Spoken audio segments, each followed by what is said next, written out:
Hey guys, I'm Rachel and I am mama to two 3-year-old boys, Connor and Owen.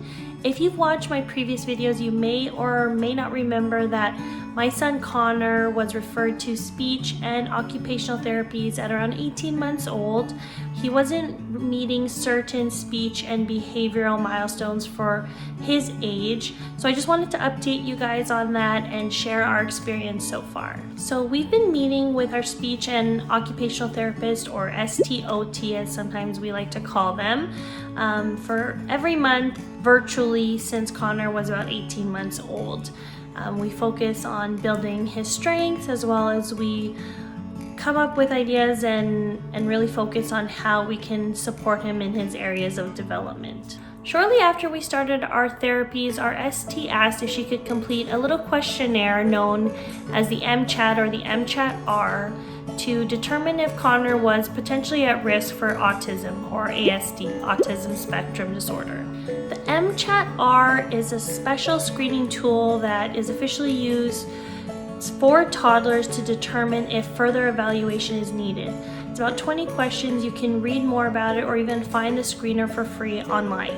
The screener determined that Connor was at high risk for ASD, and I remember the speech therapist asking me how I felt about that, and at that time I kind of just brushed it off because it was just a screener. It wasn't an official diagnosis, so I didn't think too much about it. Almost every parent I knew whose child was involved with speech and occupational therapy was on the wait list for an official assessment, so again, I didn't think too much about it, but I always knew that there was a possibility. So while we were on the wait list for an official assessment, we continued on with our speech and occupational therapies every month, helping Connor with his play skills, getting him comfortable to play with other people, first adults, and then starting him off with getting comfortable to play with Owen. We also were focusing on his eye contact as well as helping him build his sentences. So last month, we finally got the call to come in for an in-person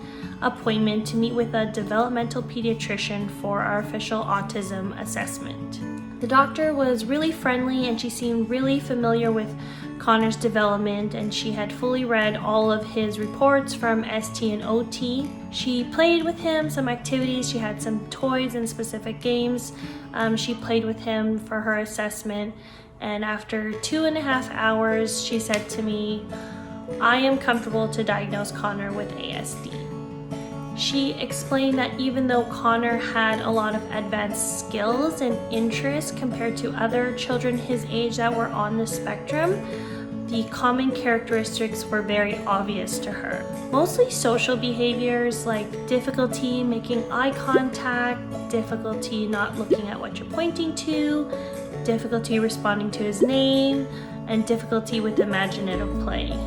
Also, his preference to play alone.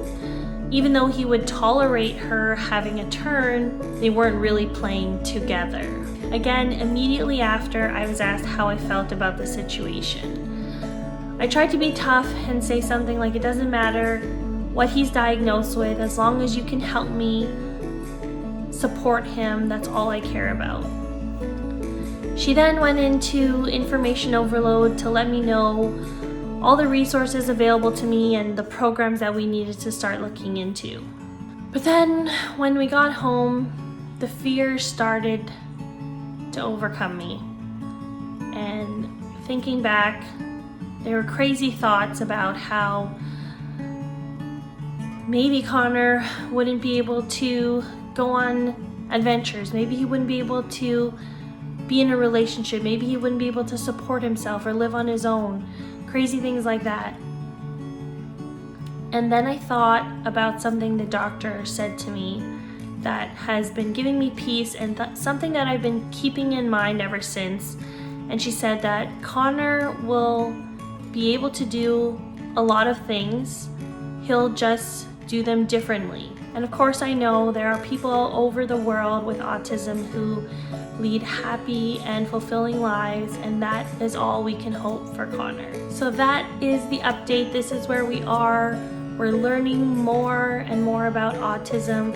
learning about how we can support and encourage Connor, educating ourselves, sharing what we can with our family and friends who want to be involved and educate themselves, as well as sharing our story with you. We will be continuing on with our speech and occupational therapies, as well as we will be adding on additional resources of support for Connor, like our inclusion support worker who will be helping him now at daycare, as well as our social worker that we have available to us as a family to help navigate and guide us through all the programs that are available to us. But thank you guys so much for listening to our story and allowing me to share. And let me know, connect with me, let me know if you guys have any experience with speech or occupational therapies or any experience with ASD. Let me know in the comments below, and thank you guys again so much for watching. Bye!